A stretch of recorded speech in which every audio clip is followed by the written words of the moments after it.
Hi, and thank you for joining me for another video. And friends, today we're going to discuss a very important topic. And the topic is metaphysical reality as it pertains to Jewish theology. And friends, the sole purpose of this video is for it to act as a theological detox for your mind and ultimately get all of us on the right path again. And what I have to teach today only applies to Judaic movements that stem originally from Torah, whether it's Judaism, Islam, even until Christianity and all of its offshoots.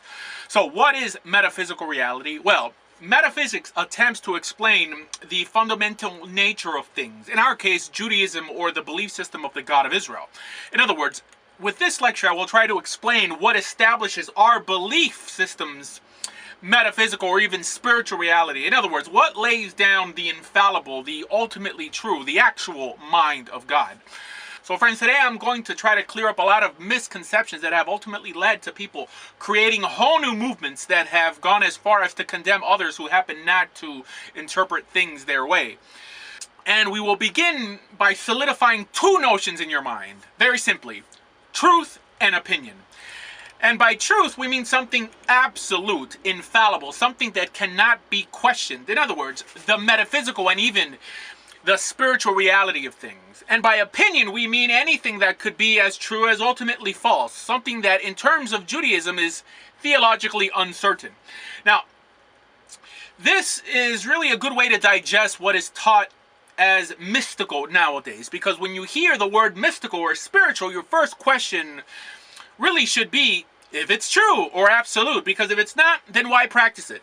Which would typically mean that, at least from a Judaic perspective, that it would have to originate from an infallible source. In other words, a divine or divinely inspired source. If not, what you're really doing is practicing what some person may have thought was mystically relevant, or his or her opinion, and not an idea necessarily sanctioned by God.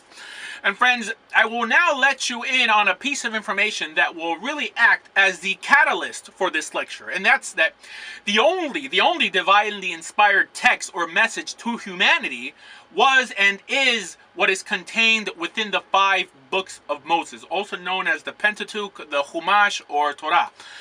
And I'll repeat it, that the only metaphysically authoritative source that exists is the Torah, only the 5 books. And it's very important that you never forget this. So in other words, if there's any metaphysical concept you or your religion undoubtedly believes in that does not literally appear in the Torah, your concept only exists in the realm of opinion and is most likely not true. And a quick way to establish this is by asking your spiritual leader to show you what text he or she uses to justify your group's metaphysical dogma. If he uses the Quran, the New Testament, the Talmud, the Zohar, even the prophets, know that your belief system only exists in the realm of opinion, fallible opinion at that. So honestly, your next question should be, then on what basis could one of these belief systems condemn another? Well, none. Again, only if they're condemning someone for not believing in or adhering to a direct Torah concept. Not to mention how shocked people look when I teach that even the books of the prophets are not to be considered divinely inspired in themselves, but only held as special when they magnify and amplify Torah as they do. As a matter of fact, do you know who canonized the books of the prophets? That's right, it was the rabbis. Rabbis who themselves never claimed to be infallible. And even within themselves disagreed on which book to include or exclude in the canon. This narrative appears clearly in the Talmud, on how even the rabbis debated on whether to include Shir HaShirim, Yechezkel, Kohelet, to the point that Beit Shammai never accepted Megillat Esther in their canon. So then how much less should anyone include later books as divine, like the New Testament or the Quran, which really just appeared out of thin air?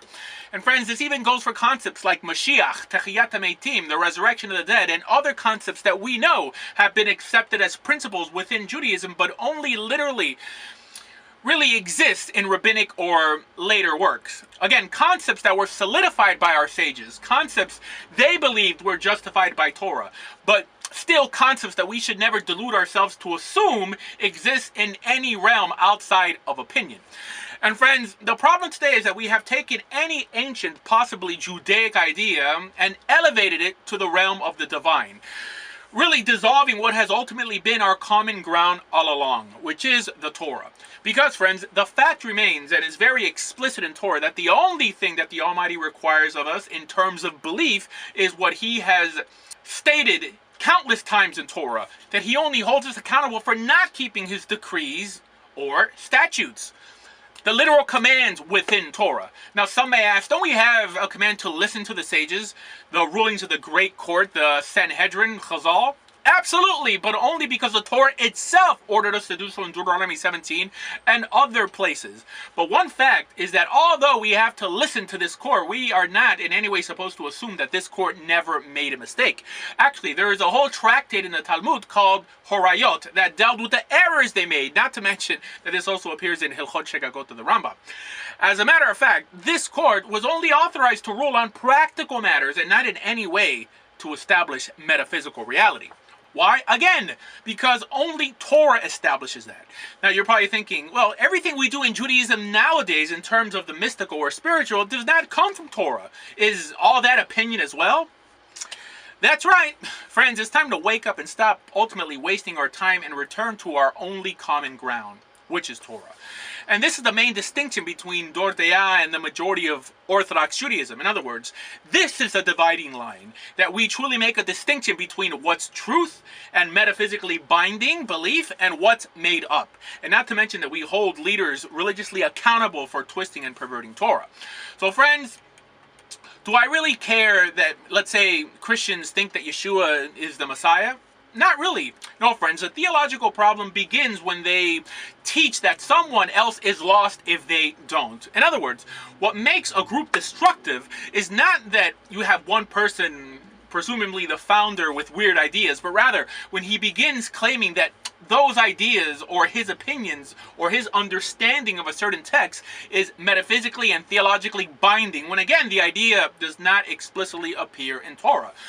Again, like the Christian idea of needing to accept Yeshua or Jesus as the Messiah in order to be saved, when the Torah never even commanded anyone to believe in a Messiah in the first place. And you don't have to go that far. Even in Judaism itself, when you have someone actually believing that by saying Kaddish, they are actually taking their dead relative's soul out of purgatory. And really, it doesn't get more metaphysical than this. I mean, they really believe this when there's no trace of it in Torah. And what really makes this dangerous is that you could honestly, ultimately justify anything with this mode of thinking. Any practice or belief by just finding it in some old book and believing it enough. Friends, isn't Torah our only unshakable foundation? And in case you feel that Torah alone has left you empty, and this is why you run to mystical things, no matter where they derive from, friends, I must tell you that this does not in any way speak wrong against Torah, but rather on those who may have presented it to you. Because the basis and the purpose of not just Torah, but creation itself, was to make you an ethical human being, and not to take you on a mystical, ultimately socially worthless journey. And that this is one of the reasons why the Torah does not delve into the unexplainable in the first place. Why? Because honestly, it's not hard to make someone religious, mainly because not everyone has an urge to follow the metaphysical, but everyone, my friends, has an urge to do good. And the Torah's goal was to help harness that urge, which is why the more mystical and ultimately less ethical Judaism has become, the less observant Jews have become as a whole. And friends, another huge blunder is when the Christian world blindly accepted the personal opinionated teachings of Paul next to the only narrative that exists about Jesus or Yeshua. I mean, the Catholic Church could have canonized any commentator to the Gospels, but since they chose Paul's works and letters to include, you have every Christian not only living and dying by his opinions, but going as far as calling them divinely inspired, instead of what it always was, which was the possibly fallible ideas of a believer in Yeshua, and that's it. So friends, if you learn anything from this lecture, I hope you learn the fact that Judaism is a religion that expects you to think and weigh and value things more than just blindly acting on them. And that Torah is not built on the mystical, but rather on an altruistic God and his world-changing instructions for humanity. So today, my friends, is your day to return to a sound theology, to a Judaism based on Torah.